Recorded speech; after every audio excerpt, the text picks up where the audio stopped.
à tous, bienvenue dans une nouvelle vidéo et dans cette vidéo je vais vous montrer mon petit butin de Bali. Donc je pense que vous commencez à le savoir maintenant si vous me suivez surtout sur Instagram. Je suis partie à Bali au mois de juin, je suis partie un tout petit peu plus de 2 semaines et c'était un voyage absolument incroyable. Et qui dit voyage assez loin dit on rapporte des souvenirs bien évidemment, et j'ai rapporté des souvenirs traditionnels. Et franchement, il y a tellement de belles choses là-bas, c'est vraiment un pays incroyable. Je ne sais même pas par où commencer pour vous montrer, donc c'est dire que j'ai ramené des choses sympas. Je pense que je vais commencer par les petites statuettes que j'ai achetées. Alors la toute première, c'est une statuette de Bouddha. Là-bas, ils sont très croyants, ils sont pour la plupart hindouistes. Il y a des statuettes de Bouddha, bon ils sont pas bouddhistes, mais il y a des statuettes de Bouddha un petit peu partout. Il y a plein d'offrandes dans les rues, enfin bref, c'est... Ils sont vraiment très croyants et ça se voit, il y a plein de statues partout. J'ai également pris une petite statuette de Shiva. Shiva qui est un des dieux majeurs de l'hindouisme. Et j'ai ensuite pris une petite statue de Ganesh. Alors là je suis déçue parce qu'il n'y avait pas des statues plus grandes que celle-ci, elle est quand même toute petite. Mais on a un petit trou pour y mettre de l'encens. Et dans l'hindouisme, Ganesh est le gardien des maisons, donc dans toutes les maisons, vous avez une petite statue ou une grande statue de Ganesh avec dessus écrit Om Swastiastu, ce qui veut dire que Dieu vous bénisse, en gros.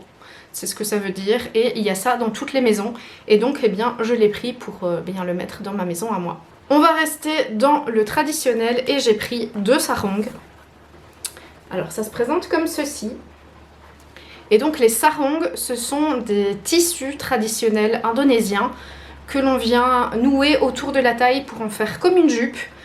Sauf que moi, bien entendu, je ne vais pas le nouer et en faire comme une jupe parce que déjà, je pense que je serais incapable de les nouer comme les dames les nouent. J'en ai porté un et franchement, c'est incroyable la façon dont c'est noué pour que ça tienne. Je pense que moi, j'y arriverai jamais. Donc j'ai acheté le tissu pour en faire autre chose. Je ne sais pas encore quoi, je ne sais pas si j'en ferai... peut-être une écharpe ou un paréo ou quelque chose comme ça. Et donc j'ai pris celui-ci, vous voyez, il est absolument magnifique. Et j'en ai pris un autre qui est plus rose. Et le rose est comme ça. Vous voyez? Enfin bref, les tissus sont absolument magnifiques. Sur tous les marchés, vous trouvez des tissus, il y a vraiment de quoi faire son bonheur. Moi je me suis contentée de 2, même si je pense que j'aurais eu envie de prendre toutes les couleurs parce que toutes les couleurs étaient superbes. Mais il faut savoir rester raisonnable et le poids dans la valise est limité, malheureusement. Et alors, une petite pépite que j'ai dénichée quand on est allé dans la capitale, Denpasar, la capitale de Bali, hein, pas la capitale de l'Indonésie. On y allait pour un festival de musique et de danse traditionnelle et il y avait des artisans qui exposaient leurs créations. Et je n'ai pas pu résister à ce que je vais vous montrer. Alors comme ça paye pas de mine évidemment, mais je vais vous montrer, c'est incroyable. C'est un éventail. Les lames sont en bois et il est peint à la main. Et voilà. Je vais m'éloigner un petit peu pour que vous puissiez voir.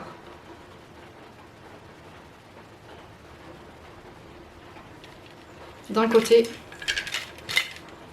et de l'autre.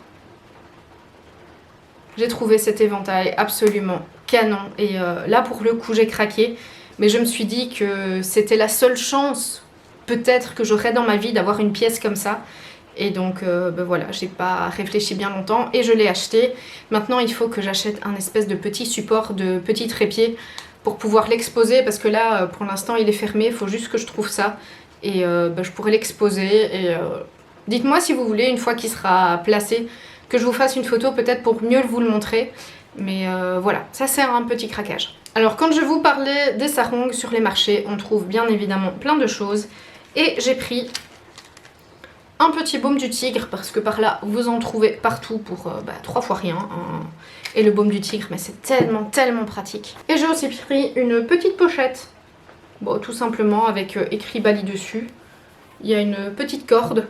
Alors je sais pas si je vais l'utiliser juste pour mettre mon téléphone ou alors quand je sors où j'ai juste besoin de mon téléphone et d'argent et l'utiliser pour ça.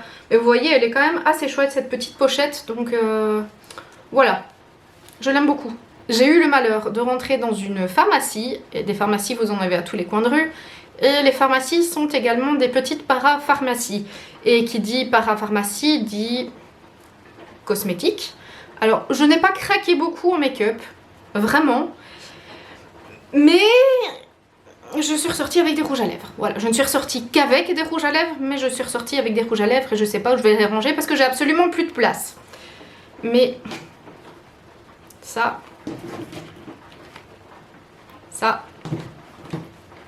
et ça. Mais les rouges à lèvres, ce sera l'objet d'une vidéo dédiée parce que je ne vais pas vous les swatcher ici parce que ça va prendre beaucoup trop de temps.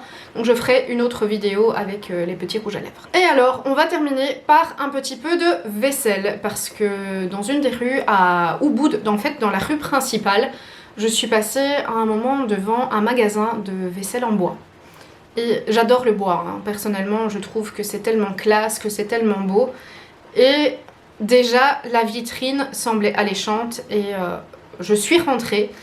Et là aussi, j'ai un petit peu craqué, mais il y avait des choses absolument magnifiques. Franchement, de la vaisselle en bois, mais c'est tellement beau. Donc j'ai pris 2 bols. 2 bols en bois pour la soupe ou les petits déjeuners. Alors ce bois-ci, c'est du bois de teck. Ce n'est pas du bois de coco ou du bois de palmier. C'est du bois de teck. Mais regardez comme ils sont beaux, hein. J'ai également pris des petites cuillères. Alors j'ai pris ces cuillères-ci pour aller avec le bol, parce que je me dis que manger mon porridge avec cette petite cuillère, ça doit être bien agréable. J'ai ensuite pris une grande cuillère en bois pour la cuisine, hein, tout simplement, parce que moi j'utilise beaucoup les cuillères en bois quand je cuisine. Et alors j'en ai pris une toute petite, mais regardez comme elle est mignonne. Et vous voyez, elle est ici un peu, on dirait presque une baguette magique comme ça. Et je la trouvais toute mignonne, donc je me suis dit, bon allez, en plus franchement c'est vraiment vraiment pas cher, donc ça valait vraiment le coup. J'ai pris un petit plateau en forme de feuille. Et j'ai pris un autre plateau plus classique. Et bien évidemment, au-delà de ça, je suis rentrée avec des souvenirs plein la tête. C'était franchement une expérience incroyable. N'hésitez pas à me dire si vous voulez que je vous fasse une petite vidéo pour vous parler de mon voyage.